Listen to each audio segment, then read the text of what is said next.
Prime time में बात करेंगे पंकज बोरा साहब, राजनीतिक संपादक हिंदुस्तान टाइम, अभय कुमार दुबे, राजनीतिक टिप्पणीकार संपादक सीएसडीएस, सुभाष कश्यप साहब, देश के लगभग सभी राष्ट्रपति चुनावों की राजनीति को देख सके जिन्होंने देखा है एक इतिहासकार के रूप में, विजय गोयल भारतीय जनता पार्टी के नेता के रूप में, रशीद किदवई साहब हमारे साथ बने हुए हैं। पंकज जी, पहला सवाल आप ही से, मुलायम और ममता ने कांग्रेस की का टेटुआ दबाया है या भीतर से हाथ मिलाया है? देखिए, ये कॉन्स्पिरेसी थ्योरीज में जो बिलीव करेंगे वो तो हर तरह के अंदाजे लगा सकते हैं, लेकिन जो इनिशिएटिव था राष्ट्रपति चुनाव का जो कांग्रेस के हाथ में था उसको मुलायम और ममता ने छीन लिया है और जो कांग्रेस को डिफेंसिव में डाल दिया है। कांग्रेस के पास जो है अब बहुत मुश्किल में कांग्रेस को डाल दिया है और जिस तरह से ये 3 नाम लाए हैं तो उससे लगता नहीं कि कांग्रेस जो है अब जो है अपने प्रत्याशी को बहुत आसानी से जितवा पाएगी राष्ट्रपति के चुनाव के अंदर। खैर अभी तो वक्त है और रीअलाइनमेंट्स और अलाइनमेंट्स होंगी, लेकिन कांग्रेस की मुश्किलें जो है बहुत ज्यादा बढ़ गई हैं और जो इनिशिएटिव जो है कांग्रेस के हाथ से निकल गया है, ऐसा मेरा मानना है। कितना कहां तक निकला है? जो बातचीत होगी फिर से होगी, ये एक थ्योरी दी जा रही है कि मुलायम फिर भी कांग्रेस से करीब आ सकते हैं, ममता को किनारे किया जा सकता है। ये सारी जो राजनीतिक समीकरण पहले बन रहे थे, देखिए कांग्रेस के अंदर जो है राजनीति जो है अब गरमाएगी। प्रणब मुखर्जी जो है वो थोड़ा ह्यूमिलेटेड और इंसल्टेड फील कर रहे हैं शायद कि उनको जो है कि अकेले उनका नाम नहीं पेश किया गया, उनके साथ हामिद अंसारी का भी नाम पेश किया गया। कि वो उनके जो सपोर्टर्स हैं, कई लोग कह रहे हैं कि जब डॉक्टर मनमोहन सिंह को प्रधानमंत्री बनाना था तो तब 2 नाम क्यों नहीं पेश किए गए थे, या जब प्रतिभा पाटिल को जब बनाना था तब 2 नाम क्यों नहीं पेश किए गए थे, जब इनका नाम इनकी बारी आई राष्ट्रपति बनने की तो तब 2 नाम क्यों पेश किए गए। तो ये कई उनके सपोर्टर्स हैं, उनको कई जगह पे ये कह रहे हैं कि सोनिया गांधी जो नाम पेश करें उसमें खुद ही वो श्योर नहीं थी। जो मतलब ये शो करता है कि सोनिया गांधी एक ऑप्शन दे रही थी बाकी जो अपने सहयोगी दल है कि और कि प्रणब के अलावा ये ऑप्शन भी है। तो इससे इसका मतलब कि 100% जो है ये मैसेज जा रहा था कि वो प्रणब को बैक नहीं कर रही, वो एक ऑप्शन भी दे रही है कि अगर आप इसको नहीं लेना चाहते तो इसको ले लो। अभी तक जो चर्चा चल रही थी अभय जी हमारे सब सहयोगी संवाददाताओं के साथ, ऐसा लग रहा था कि मुलायम और ममता ने मिलकर सोनिया गांधी का अपमान किया। पंकज जी कह रहे हैं कि एक तरह से प्रणब मुखर्जी इसमें ज्यादा ह्यूमिलिएट हुए, इतने सीनियर। कांग्रेस वर्किंग कमेटी की उस बैठक को भी याद कीजिए जब प्रणब मुखर्जी ने कहा था कि राष्ट्रपति के उम्मीदवार का फैसला सर्वाधिकार सोनिया गांधी को दिया जाता है। आज जो हुआ है, मुलायम और ममता ने क्या सब कुछ अचानक किया? क्या आपको नहीं लगता कि कल रात जब ममता बनर्जी वहां मिलने गई थी सोनिया गांधी से, आज जब मिली होंगी तो अपने नामों को लेकर नहीं गई होंगी? क्या दोनों के बीच की बातचीत वहां टूट गई? आज शाम 5 बजे जो 10 जनपद में बातचीत हो रही थी। देखिए रवि जी, इसका एक छोटा सा इतिहास है। जो पंकज जी ने बात कही है वो एक थ्योरी है और एक मजबूत थ्योरी है।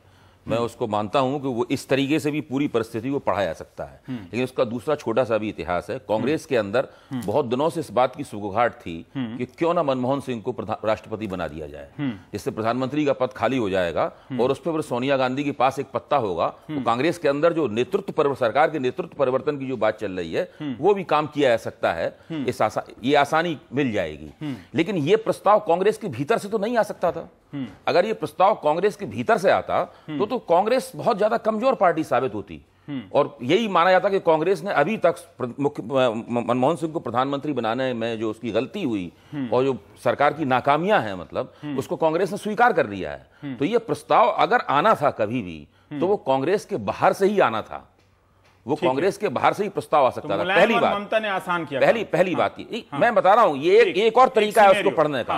उससे पंकज जी की बात से सहमत होते हुए मैं कह रहा हूं कि दूसरा वैकल्पिक तरीका क्या हो सकता है। दूसरी बात यह है कि पहले भी कांग्रेस के बीच में अंदर ये बात उठ चुकी है। तब मनमोहन सिंह से एक पत्रकार ने सवाल पूछा था कि क्या आप राष्ट्रपति, आपका नाम भी राष्ट्रपति पद के लिए चल रहा है? तो मनमोहन सिंह का जवाब ये था कि नहीं, मैं जिस पद पे हूं उस पर ठीक हूं, खुश हूं, मैं जहां हूं वहां खुश हूं। तो ये बात पहले भी हो चुकी है, बिल्कुल नई बात नहीं है। तो मुझे लगता है कि इतनी महत्व, या तो बिल्कुल हम लोग मान के चले हैं कि कांग्रेस और यूपीए के सहयोगियों के बीच में एक बड़ी जबरदस्त जंग चल रही है, दोनों एक दूसरे की टांगे खींच रहे हैं, या तो ये सीन है। मतलब अगर ये सीन नहीं है, अगर राजनीति इतनी सरल नहीं है कि सिंपल जंग चल रही है और एक महायुद्ध छिड़ा हुआ है, एक मतलब महाभारत छिड़ा हुआ है उनके बीच में, या फिर सीन ये है कि युद्ध भी हो रहा है और साथ साथ में मिलकर कुछ राजनीति भी हो रही है, साथ साथ मिलके कुछ राजनीति भी हो रही है। रशीद, हम जानना चाहते हैं, आपने सुना, विजय जी मैं आऊंगा, सबके पास पूरा समय है मेरे पास। आपने 2 विश्लेषण सुन लिए, क्या सचमुच ममता और मुलायम ने मनमोहन का नाम सुझाकर सोनिया गांधी का काम आसान कर दिया है, जिससे कांग्रेस अब आगे बढ़ाएगी।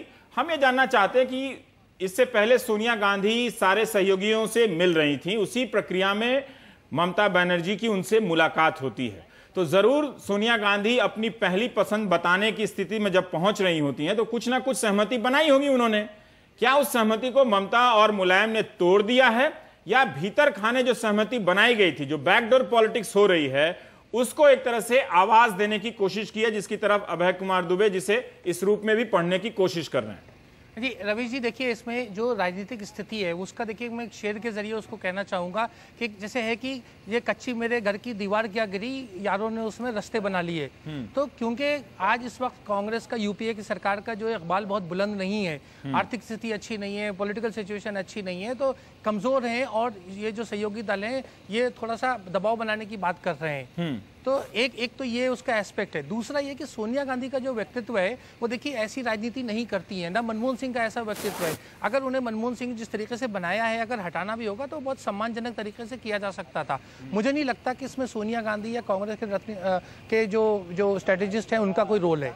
लेकिन मुलायम सिंह ने क्या किया है, ममता बनर्जी ने, कि जो कांग्रेस का एक जो बहुत जो संकट मोचक के रूप में जो प्रणब मुखर्जी खुद थे, क्योंकि वो एक इसमें इशू है, उनकी अब जो रोल है वो बहुत ही रिस्ट्रिक्टेड हो गया है, वो थोड़ा सा मुझे लगता है उन्हें झटका भी लगा है।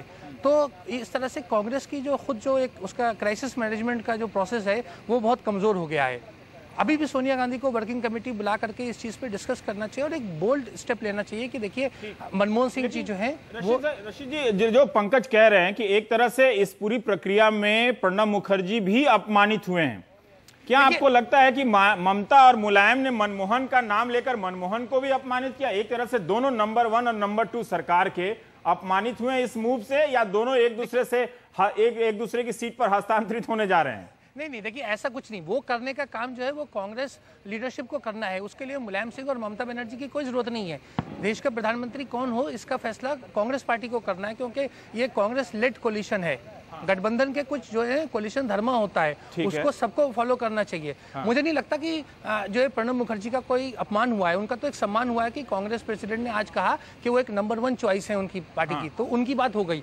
हाँ, मनमोहन सिंह का जरूर ये सहयोगी दलों ने जिस तरीके से पंकज जी ने एक बात कही कि 2 नाम क्यों लिया आपने? जब आप प्रधानमंत्री बना रहे थे तब मनमोहन सिंह के वक्त आपने 2 नाम नहीं लिए, प्रतिभा पाटिल के वक्त आपने 2 नाम नहीं लिए, तो प्रणब मुखर्जी इतने सीनियर लीडर, 30 से ज्यादा मंत्री समूह के जो अध्यक्ष हैं, जीओएम के जो चेयरमैन हैं, उनका नाम लेते वक्त आप हामिद अंसारी का भी नाम उसमें क्यों? देखिए उसके लिए एक पीछे लचीलापन था। उसका लचीलापन ये था कि बोलते कि अरे पूर्व से जो है आपने सिर्फ एक नाम ले दिया, हम उनको रिजेक्ट करेंगे तो एक अच्छा मैसेज नहीं जाएगा। क्योंकि खुद बंगाल की एक पूरा आप जानते हैं राजनीति की खिचड़ी पक रही है, और ममता बनर्जी और प्रणब मुखर्जी के कैसे रिश्ते हैं सबको पता है। तो इसलिए जो था एक ऐसे कवर एक ऐसा दिया गया था कि चलिए ममता बनर्जी को अगर प्रणब मुखर्जी के लेकर कोई दुश्वारी होगी तो दूसरा नाम भी होगा, ये उनकी मदद के लिए बनाया गया था। लेकिन उन्होंने क्या करा, उन्होंने सब रिजेक्ट कर दिए और दूसरे नाम लाने में भी कोई आपत्ति नहीं थी। प्रधानमंत्री का नाम लेकर के उन्होंने एक तरीके से कांग्रेस को एक चोट पहुंचाई है।